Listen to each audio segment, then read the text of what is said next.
This is a terrifying story that happened to my mom's friend years ago, and it still haunts me to this day. Back when I was still in my mother's womb, her friend Tanya was known for her radiant personality and beautiful long black hair. She lived close to a big towering tree where crows often made their nests. Every afternoon when it was time to eat, Tanya would sit by her open window, enjoying her meal as the hot summer breeze drifted in. But one day, something changed. A crow landed on the windowsill and just watched her. Its eyes locked onto hers, unmoving. She thought it was hungry, so she started feeding it, and that turned into something she did every day. At first, it seemed harmless, but one evening, things took a strange turn. Tanya had just showered, and the heat was so intense that she left her hair wet and hanging loose down her back. There were only 4 people in the house that night: Tanya, her cousin, her brother, and his friend. Her parents were out of town for surgery.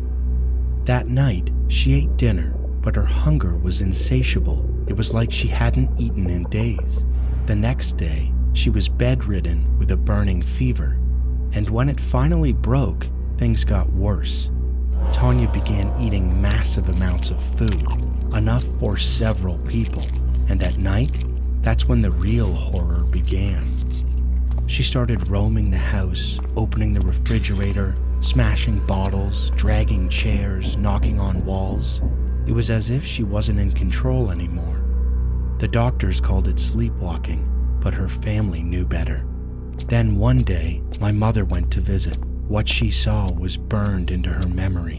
7 or 8 people were inside Tanya's bedroom, desperately trying to hold her down. She was thrashing with such strength they could barely manage her. That was the last time my mother dared to interfere. Eventually, Tanya was brought to a priest. He placed his hands on her shoulders and began praying. As he did, a deep, guttural voice erupted from her mouth. He asked, "How many of you are in there?" And that voice replied, 7. There are 7 of us inside her. The priest was horrified. "Why did you enter her?" The voice answered, She cared for us. She fed us. We're taking her to the underworld. That's when he realized the truth. The crows weren't just birds. They were spirits. And when she laughed, when her long, wet hair hung down her back, that's when they took their chance. The ghosts warned the priest Tanya would never marry, never have children, and if she tried, tragedy would follow. The priest threatened them. He prayed with power, and in time, they left. Before Tanya went home, he gave her a protective object and warned her, "Never lose this. Never take it off," he said. Years passed. Tanya married. In 2014, she became pregnant but lost the baby. Again in 2018, and once more in 2022. Every time, a miscarriage. In the end, they gave up and adopted a child. But even now, they do not live in peace. I sincerely hope nothing more happens to Tanya, but some things, they never let go. This story might not be the scariest you've ever heard, but even now, it still gives me chills. It happened when I was just a kindergartner. My school was a 2-story building, and on this particular day, this happened during recess. My friends and I had just finished eating snacks we'd bought from the canteen, and we ran out to play on the playground. But after a while, we got bored and decided to play hide and seek. It was the last round of the game, and one of my friends suggested we go up the left side stairs of the building to hide. But once we got there, everyone chickened out. They said it was too creepy. But I wasn't scared, so I decided to go up alone. I made my way up the stairs, and at the top, there was just one door. As the seekers started counting down, 10, 9, 8, I turned the doorknob, opened the door inward, and stepped inside. The room was dusty, like it hadn't been touched in years. Chairs were scattered and tipped over, and cobwebs hung in the corners. I sat down in a spot near the door, crouched low, and scanned the room. That's when I noticed it. Red splatters on the walls, dripping. It smelled awful, like something rotting under layers of dust. There was a blackboard at the front of the room, and on it were smudged handprints, streaked in the same red color. It should have been a red flag, but at the time, I thought it was just old paint, so I stayed. A few minutes passed. It was quiet, almost too quiet. Then I heard it, a noise from the closet. A thump, a shift, a rustle. I froze in fear, but I was just a kid. I didn't want to find out what it was, so I just ran out of the room and found my friends. I was happy I'd won the game. They hadn't found me, and soon recess was over. Back in class, one of my friends leaned over and asked me where I had been hiding. She said they had been calling my name over and over, but I never answered. I told her I was hiding upstairs, in that room on the left side of the building. She looked at me like I was crazy. Then she said something that haunted me for a very long time. She said, "That room's been locked for years."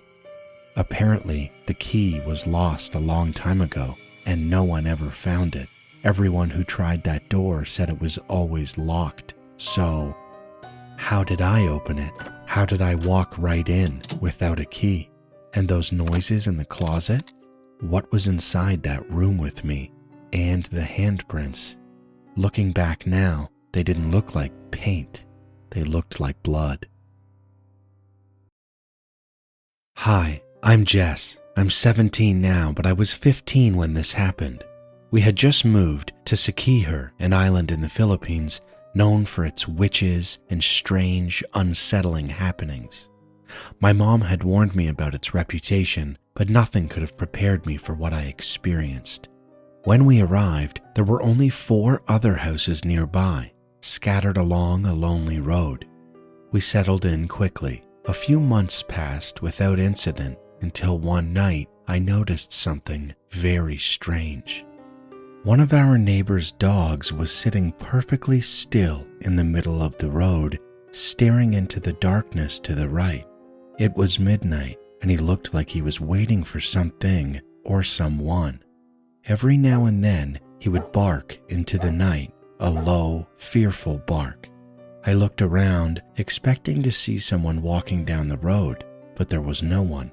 I checked on my own dog, too, curious if he sensed anything unusual, but he was sound asleep, curled up peacefully. Eventually, I brushed it off and went back to bed.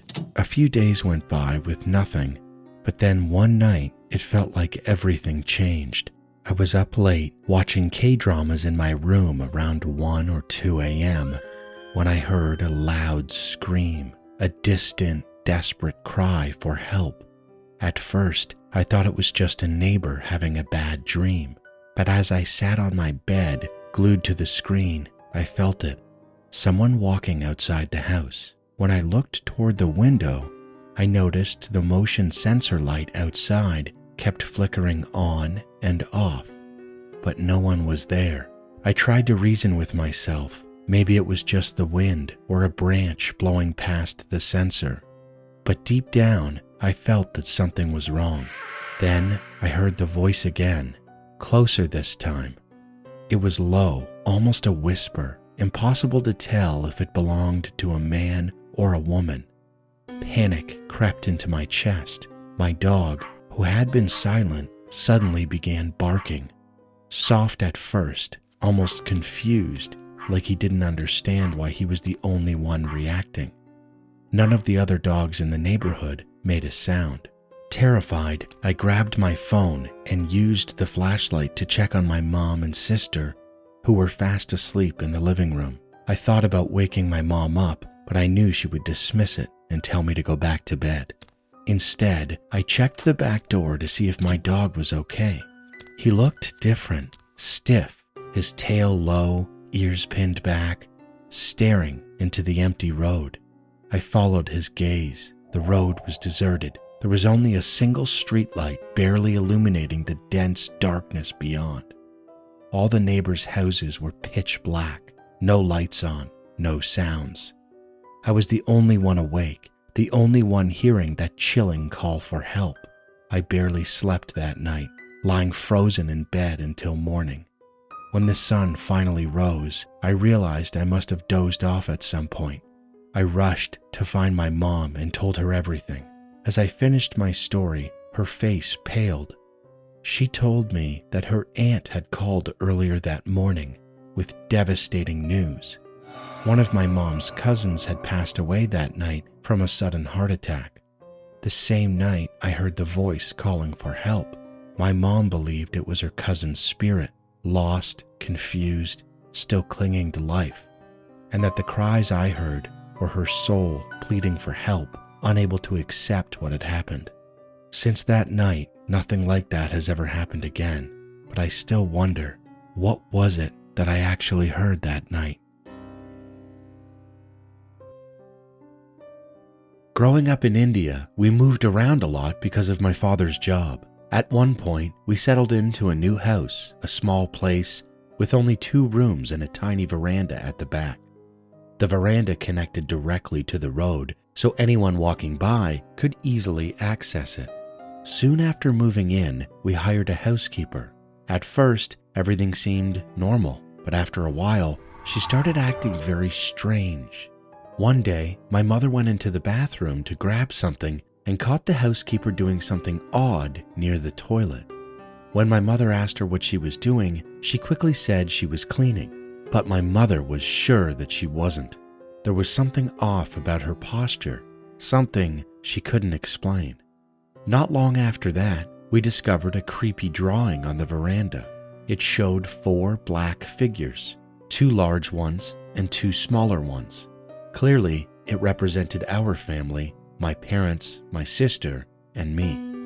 My mother, furious and alarmed, grabbed a bucket of water and washed the strange drawing away. But almost immediately after that, random chance injuries and accidents started happening to us. Both my parents caught chickenpox. My sister fell off a swing and got a deep gash across her face. And my leg, as I'm pretty short, got caught in the spokes of a bicycle wheel. We began to grow very suspicious of our housekeeper. We were convinced that the housekeeper was somehow involved. My parents decided to fire her and send her away. But the story doesn't end there. One night, as I was lying in bed, I saw something that made my blood run cold. A woman with a long ponytail that looked exactly like the housekeeper's hair poked her head out from the hallway near the living room and just stared at me. I was so terrified that I sprinted to the bedroom without even looking back. A few days later, we found out that the housekeeper's husband had been in an accident and broken his leg. And her children? They were constantly falling sick after she left our home. We wasted no time. We moved out of that horrible house as quickly as we could. After we left, things definitely got better. But even today, I wonder, what exactly did the housekeeper do?